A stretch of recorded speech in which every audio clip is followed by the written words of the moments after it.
Bismillahirrahmanirrahim. Assalamualaikum warahmatullahi wabarakatuh.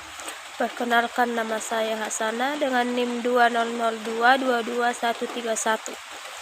Baik, pada kesempatan kali ini saya akan menjelaskan mengenai hambatan-hambatan dalam perencanaan pembangunan daerah. Yang pertama yaitu pengertian hambatan. Hambatan adalah suatu hal yang dapat menghalangi terlaksananya suatu program. Pada dasarnya, terdapat dua kemungkinan munculnya hambatan, yaitu faktor internal dan faktor eksternal. Selanjutnya yaitu pengertian perencanaan. Perencanaan adalah suatu proses menentukan apa yang ingin dicapai pada masa yang akan datang, serta menetapkan tahapan-tahapan yang dibutuhkan untuk mencapainya. Slide 4 yaitu hambatan-hambatan dalam perencanaan pembangunan daerah. Yang pertama, belum optimalnya koordinasi dan sinkronisasi proses perencanaan pembangunan daerah. Yang kedua, belum efektifnya pengendalian dan evaluasi kebijakan pembangunan daerah. Yang ketiga, belum terintegrasinya sistem perencanaan pembangunan dan penganggaran. Yang keempat, belum optimalnya pengelolaan dan pemanfaatan data pembangunan. Yang kelima, rendahnya kapasitas sumber daya perencanaan pembangunan. Dan yang keenam, rendahnya inovasi daerah. Slide kelima yaitu hambatan-hambatan dalam perencanaan.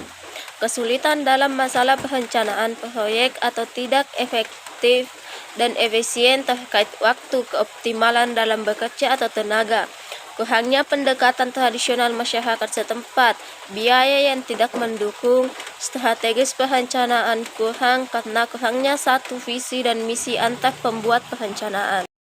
Slide 6. Cara mengatasi hambatan dalam perencanaan. Adapun cara ketika mengatasi hambatan perencanaan adalah dengan memahami tujuan dari perencanaan dan proses penetapan tujuan.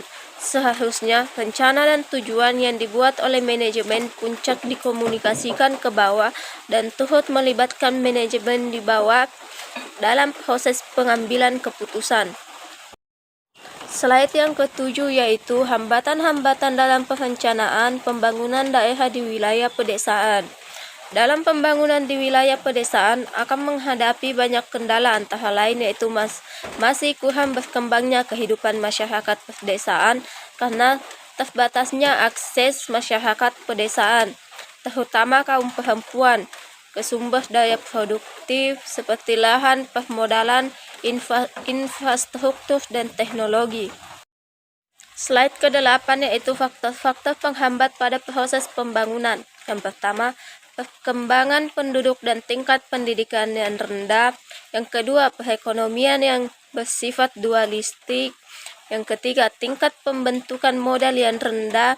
Yang keempat, struktur ekspor berupa bahan mentah. Yang kelima, proses sebab akibat kumulatif. Slide selanjutnya yaitu contoh pemerataan pembangunan, yaitu membangun akses jalan dan air bersih di daerah terpencil, mengembangkan dan memperhatikan wilayah pedesaan, mengirimkan tenaga ahli ke pedesaan dan daerah terpencil, membuka lapangan pekerjaan di pedesaan dan daerah terpencil. Slide selanjutnya yaitu kebijakan dan strategis pembangunan ekonomi yang dilakukan oleh pemerintah. Yang pertama, meningkatkan kualitas pendidikan. Yang kedua, membuat dan melaksanakan perencanaan pembangunan. Yang ketiga, meningkatkan tabungan dan investasi. Yang keempat, mengembangkan kegiatan ekonomi. Yang kelima, menyediakan infrastruktur yang menunjang. Selanjutnya yaitu cara mendukung pelaksanaan pembangunan.